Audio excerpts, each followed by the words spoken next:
Again, as we are listening to the findings now being released by the Attorney General Loretta Lynch and others into a year-long investigation of the Chicago Police Department and alleged instances of civil rights abuses therein.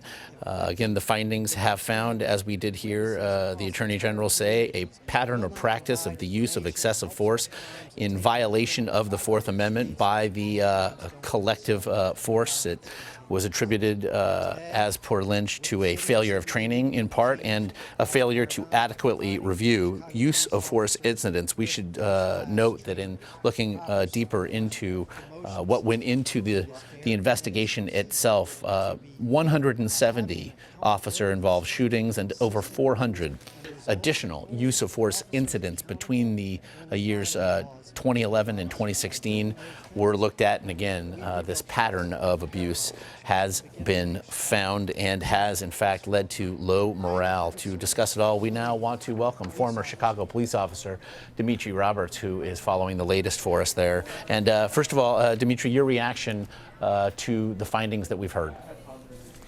Well, let me point out a couple things that stood out to me.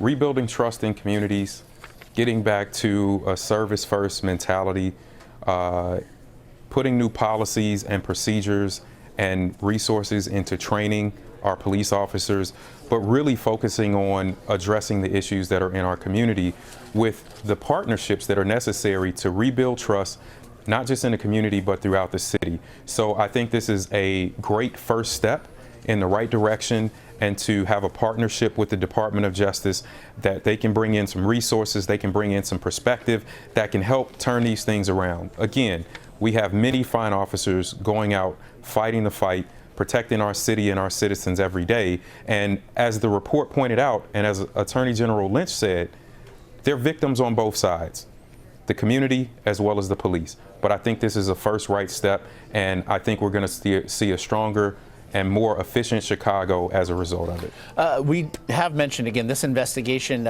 stemmed in part from the officer-involved shooting of black teenager LaQuan McDonald. How has that case specifically, but really as they noted as well, a marked increase in the rise of violent crime in the city? How has that all informed the investigation that we've seen here?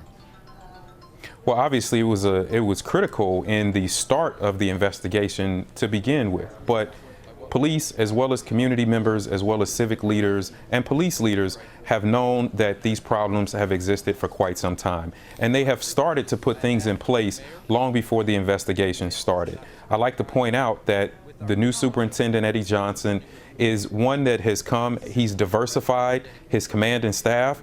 He's focused on diversity in the ranks, and he's focused on the real areas and the roots of the problems and put great policies in place, not just in diversity of the workforce, but instituting new training and policy procedures at the academy as well as for officers that are already in service. So I have great confidence in the leadership in the city of Chicago, both with the superintendent and the mayor, that they now have a better understanding of what the issues are and where they can focus their efforts to make things better. And yet, Dimitri, you did mention the ranks. We saw it, in fact, in a report from Bill Whitaker of 60 Minutes that spoke to, in many cases, the low morale that the Attorney General earlier today actually referred to. How do you expect this report to land within the ranks of the CPD?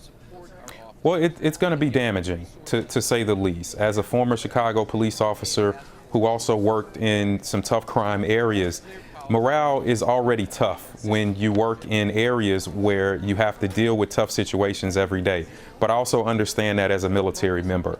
What I do think we have an opportunity to do here is to now really engage our officers, get them the resources that they need, and really address some of their issues that they've been dealing with for a very long time. So again, it's going to be a hit. It's going to be it's going to be a ding on morale. But again, we have an opportunity to turn a corner. I think most officers, as well as the city and as well as policymakers, are going to get up tomorrow and look at Chicago as a new day, a new city, and a new opportunity to rebuild the community trust and rebuild our police department in a real efficient way. As it regards that trust, Dimitri, we did hear the Attorney General make note the fact that the actions of a few certainly can stain the department as a whole. I would imagine, however, in a community, as I mentioned, rocked by the increase in violent crime in just the past year, there will be many members of that community who will see and hear all that they will today and think,